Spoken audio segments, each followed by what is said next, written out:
नमस्कार, आप देख रहे हैं दिल्ली न्यूज़ दर्पण। दिल्ली न्यूज़ दर्पण में आपका स्वागत है। आइए आज की बड़ी खबर की तरफ रुख करते हैं। आज की बड़ी खबर है, मेरठ से एक प्रेरणादायक राजनीति सफर की कहानी सामने आई है, जहां समाज सेवा का धर्म मानने वाले मास्टर अब्दुल अजीज को आज़ाद अधिकार सेना का प्रदेश महासचिव बनाया गया।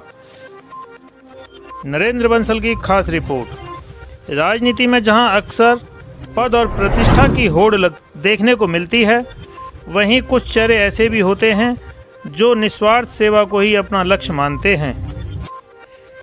ऐसे ही एक मिसाल है मास्टर अब्दुल अजीज, जिन्होंने आज़ाद अधिकार सेना का प्रदेश महासचिव नियुक्त किया गया।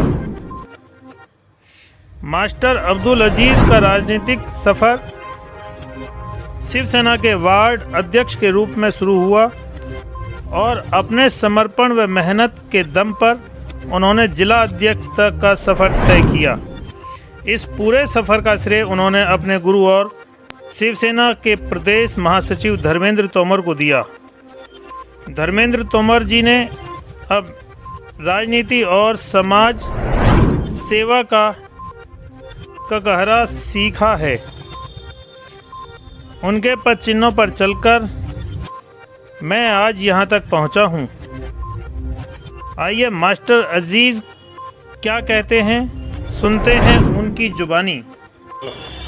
मास्टर जी, आज आज़ाद अधिकार सेना के राष्ट्रीय अध्यक्ष डॉक्टर अमिताभ ठाकुर जी ने आपको जो है वो बनाया है प्रदेश महासचिव, तो आप कितनी खुशी जाहिर कर रहे हैं? मैं खुशी तो इतनी है कि कोई शब्द ऐसे नहीं है कि जो मैं इतनी खुशी मतलब बता सकूं लोगों को, क्योंकि अमिताभ ठाकुर जी और हमारे जो प्रदेश महासचिव हैं, मतलब राष्ट्रीय महासचिव नूतन ठाकुर जी, उनकी मिसेज, और जो हमारे राष्ट्रीय संगठन मंत्री हैं देवेंद्र सिंह राणा और प्रदेश अध्यक्ष विनोद कुमार पांडे, वे बहुत अच्छे इंसान हैं। उन्होंने मुझे सच्चाई पे लड़ना सिखाया, बहुत कुछ उन्होंने उनसे मैंने सीखा है और उनके निर्देश अनुसार ही मैंने ज़्यादा काम भी किया है। और मैं उनकी जितनी तारीफ करूँ इस पार्टी की उतनी कम है, क्योंकि उन्होंने सच की लड़ाई लड़ी है। इसी वजह से वे कई दफे जेल भी जा चुके हैं, लेकिन फिर भी हिम्मत नहीं आती। तो मास्टर जी, आप मैं जानना चाहूँगा राजनीतिक शुरुआत कहाँ से हुई? राजनीतिक शुरुआत उद्धव बाला साहब ठाकरे शिवसेना जो एक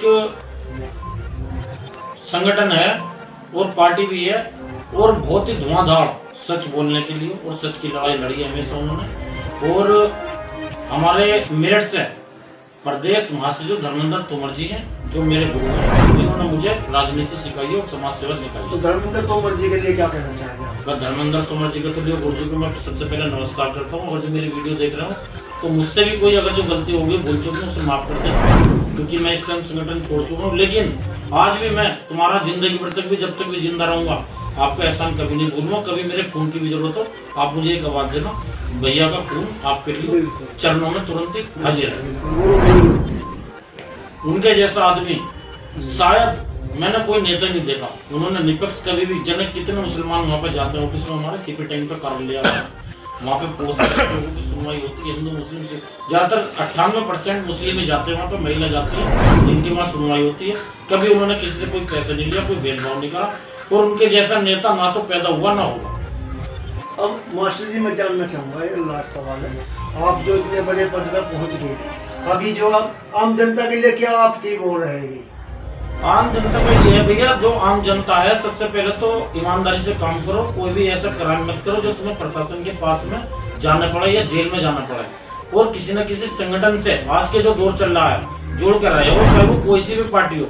मैं ये कहूँगा कि हमारी पार्टी से जुड़ कर रहो, आप पार्टी से जुड़ो, लोगों की सेवा करो और लोगों की सेवा करते रहो। सेवा का फल तुम देख रहे हो कि मैं एक छोटा सा 4-5 साल में इतनी बड़ी तरक्की मुझे मिली है, सिर्फ वो समाज सेवा से ही मिली है।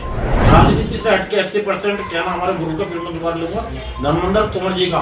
उन्होंने 20% राजनीति करी, 80% जो है समाज सेवा करी है। उन्हीं की राह पे मैं चला हूँ और मैंने ज्यादातर समाज सेवा करी है। कहीं बेटियों पे कोई भी आफत आई है, वहाँ तुरंत खड़ा हो गया हूँ, और कहीं नशा बिक रहा तो उनके विरोध में मैंने धरने प्रदर्शन करे हैं।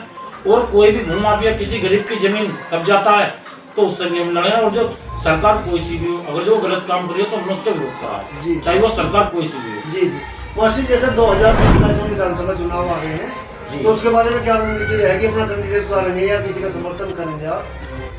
देखो ये तो हमारे जो पूर्व आईपीएस अमिताभ ठाकुर हैं राष्ट्रीय अध्यक्ष जी, जैसे वहाँ से निर्देश अनुसार आएंगे उसके हिसाब से हम काम करेंगे। वो चाहेंगे तो हम अपनी पार्टी का झंडा लहराएंगे, और वो चाहेंगे अगर जो किसी संगठन कोई हमारा धोरा आता है, मतलब हमसे मदद मांगता है कि भाई तुम हमारे साथ में गठबंधन कर लो, तो उसका जो मेरे पास में तो नहीं है, हमारे हाई कमांड राष्ट्रीय अध्यक्ष जो भी चाहेंगे वही करेंगे।